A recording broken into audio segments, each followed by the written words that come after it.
People who have survived an attempted murder, what is your story? Neighbor stabbed me in the chest because I hit him over the head twice with a 10-pound weight to try to stop him stabbing his wife. However, I'm fat and the knife didn't go deep enough through my breast tissue to do any damages. Yay for being fat. He's still up for attempted murder though. Oh wow, more power to you for stepping in to save his wife. You are amazing. My sister's adopted brother. It's complicated. Had his throat slit by a hitchhiker and was kicked out of the car and left for dead on a country road. Luckily no arteries we hit. He tied his t-shirt around his throat and managed to crawl to a farmhouse to get help in. Survived. They caught the guy and he went to jail. New scar and a husky voice was the outcome. Well, not picking up hitchhikers for sure now. You'll never have a cool scar and husky voice though. I'm going out to look for a hitchhiker right now. I delivered a pizza to a house just outside of the city. On the way back, I stopped to help a car that pulled over in front of me with their hazard lights on. I pulled up beside them and thought it was weird that nobody rolled down a window or made any kind of contact with me for around 15 seconds. The passenger then jumped out of his side of the car yelling that they needed help as he made his way toward my car. I thought something was weird about this. As I started to pull away before he could get to my passenger door, he began shooting at me. I ducked my head after the first shot entered through the back window and embedded in my passenger seat headrest. Another shot entered through the rear window, while the other three only hit the outside metal parts of my car. He missed altogether with another shot. I remember being sure I was about to die as he fired more shots at me. I was very surprised that it wasn't panicky. It was just like, oh, I guess this is it. Quote, turns out it was a plot to rob me. The pizza was ordered and the guys were stationed down the road to intercept me. They knew who I was and they knew that I would be able to recognize them, as I had delivered a few orders to them before.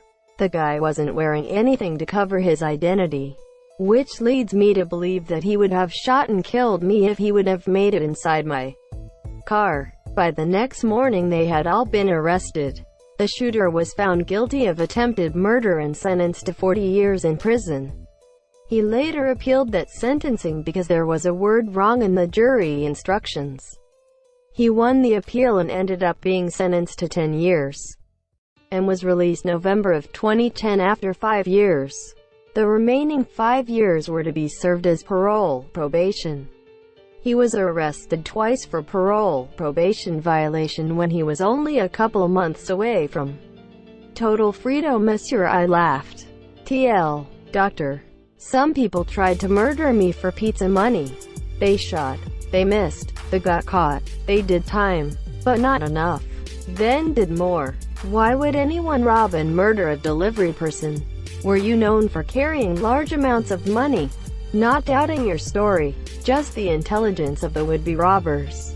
Incidents like this are disturbingly common and are precisely why many companies have rules regarding how much cash the driver can carry.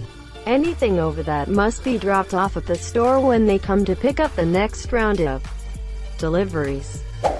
I had just bought a full sheet of acid. This was 20 years ago.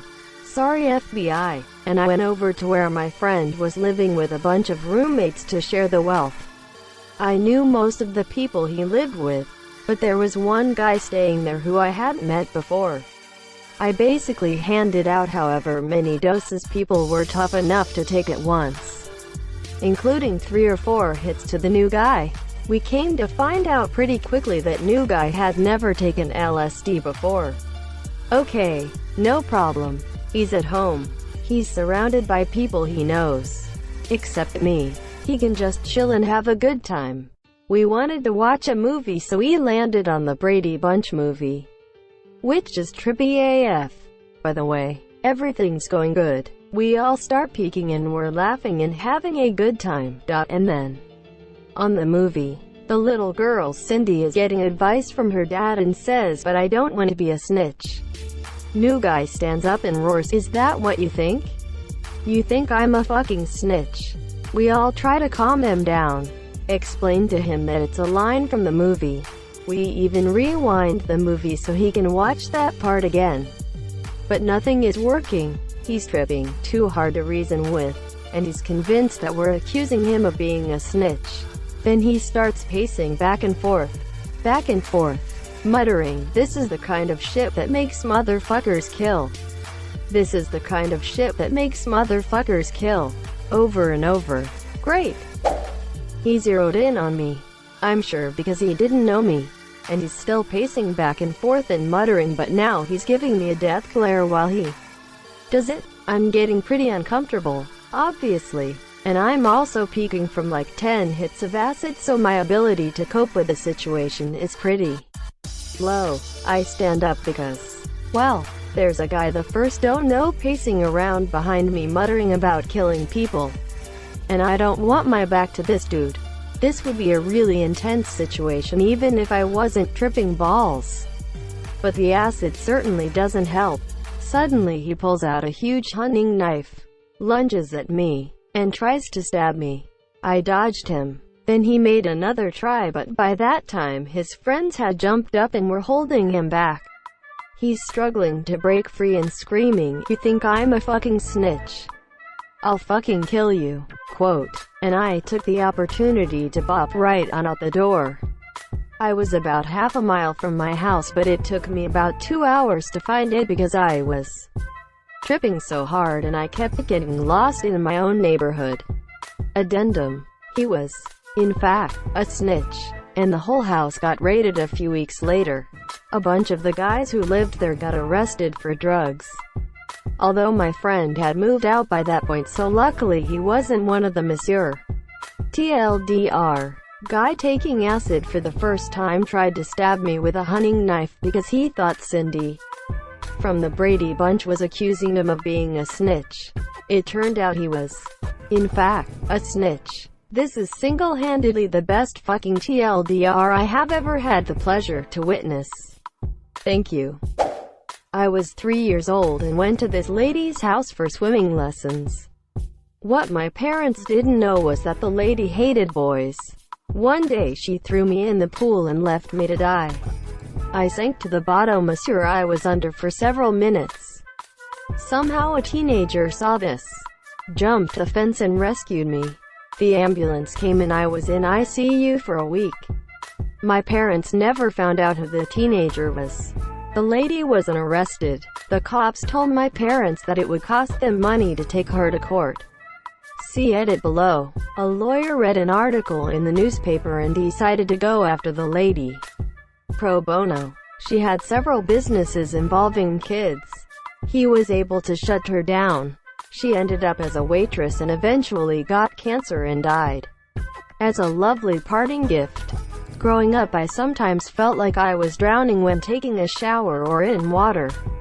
I've overcame this and eventually got a scuba license and still enjoy swimming. Edit. Well, this is blowing up. THX is for all the kind words. So, I called my mom and asked her about it. Here is what happened. So, my mom drove us to the swimming lessons. The lady was recommended and highly thought of.